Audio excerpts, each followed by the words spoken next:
much there as was there today. I'm not allowed to do it by the regulations. Let me ask you a question. You said earlier, one of the two of you said earlier that Cornerstone things, you were going to receive some of the work from that. Yes. Would you give me a little clarity on that? Sure. The Cornerstone Basin sits right here, this black line here, sits right in that area on lot 23. Right now, the Cornerstone Basin overflows just about where our green starts. There's a spillway there that discharges water. I don't remember how much in the 2-year storm, a little bit in the 10 and like 18 CFS in the 100-year storm.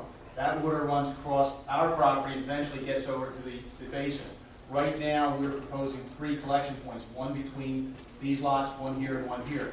These two will collect the water in this area. This one will collect the water from Cornerstone. So Cornerstone's water, if this doesn't get spilled, Cornerstone's water is going to wind up over here, and these inlets here is where it's going to wind up. Basically runs across this property to these inlets and then goes into the pond. Now, their system is way, way, way oversized.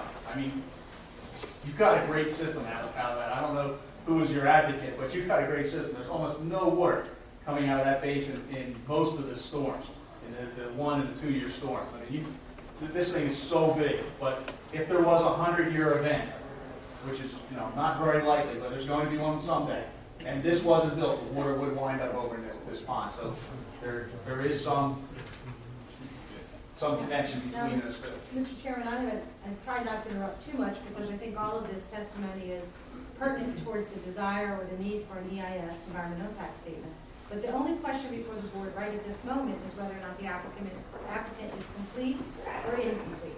And so I would caution you not to take too much extraneous testimony on the record until we actually get into the public hearing of this matter. So I would ask you again to perhaps focus your attention on the first question, which is, are you going to ask this applicant, are you going to deem this applicant complete pending the submission of the amended information, or do you need this information before you can really give a thorough look at the project, in which case you would deem the application incomplete and direct the applicant to amend his, or either submit a new one or amend his previously submitted environmental impact statement, whatever the pleasure of the board is on that. I know, just speaking for myself, in the past, we've always asked to see the information before we made a decision on anything. I'll put it out there for a question for the board, whether we want to deem it complete or incomplete, and do we want the environmental impact statement? And we do that in the form of a motion situation. I'll make the motion that 2007 actually, we deem it incomplete, and also we want the environmental study done. Have a motion made? That would be One more. What other studies do you want? Well, the environmental impact statement, so correct, is that it's a technical deficiency or paper deficiency that should that report reveal additional information, we have the right to request that. So that's really the prime thing at this point, the environmental impact statement. And if I could add to that, the applicant has requested that you accept an environmental impact statement that's dated 2005 that was submitted as part of a previous application that was withdrawn or whatever happened to it. You could agree to accept that as a basic document, but ask the applicant to amend it, to update it, to include the additional information regarding the tree clearing and the trees according to our current ordinances, which I don't believe you must have a copy of because it's a different ordinance, and also to update and amend the stormwater management information and the drainage information relative to the issue which the applicant has discussed with you tonight. It seemed to me from listening to your debate that those are the two big issues on the environmental impact statement that perhaps need to be updated. So the board could offer the applicant the courtesy of accepting the 2005 as amended to address those issues which were of concern for you. The board again does have the opportunity, if you're so inclined, to require a whole new environmental statement. That is your checklist requirement. The applicant has asked for the ability to amend the 2005 statement, and That's the decision for you tonight.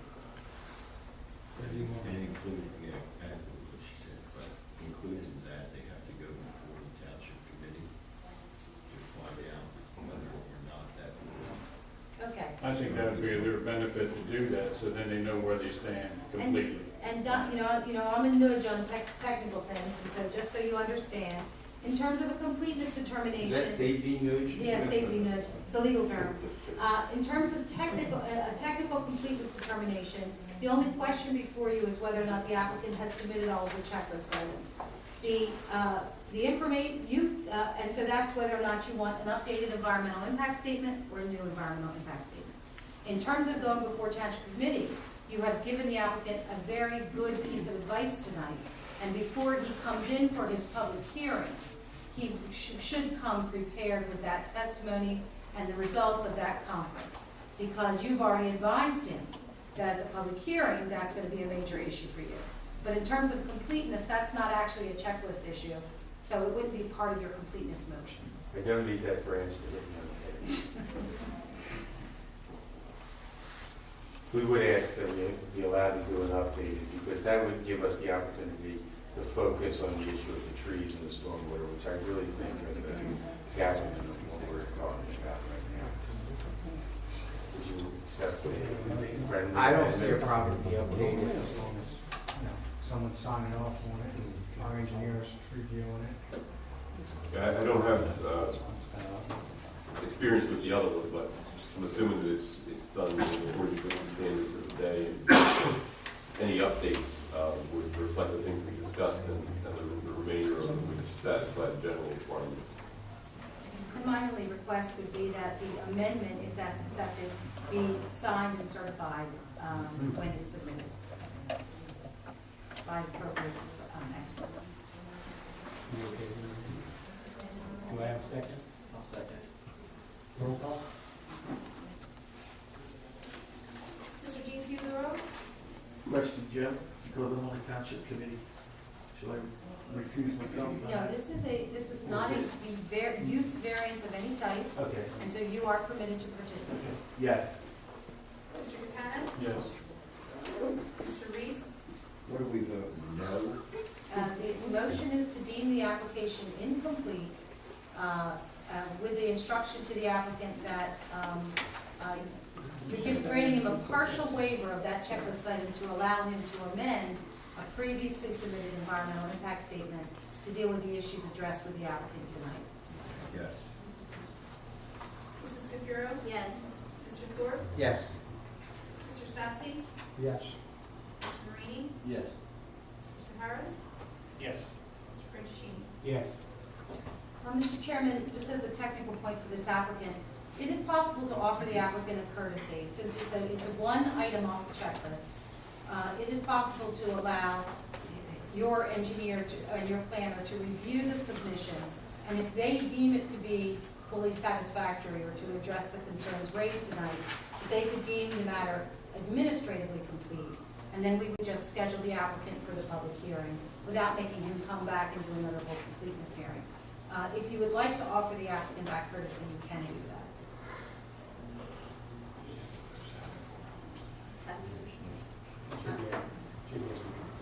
I would like, yeah, there generally should be a consensus of the board that you don't want them to come back for the. I'll make that motion. I'll second. Roll call? Mr. Dean Fugaro? Yes.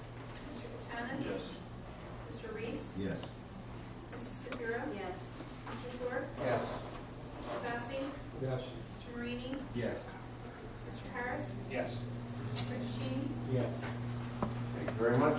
And Mr. Horst, just so there's no misunderstanding, sir, since this is a document upon which the applicant will rely, it does need to be on file in the township 10 days, so the public may inspect it. Absolutely. We understand. You have to re-advertise? Yes, you will have to re-advertise. We understand. Thank you very much. For anyone in the public that was here for this application, it will not be heard tonight. They will have to renotice you, or if you are within the 200 feet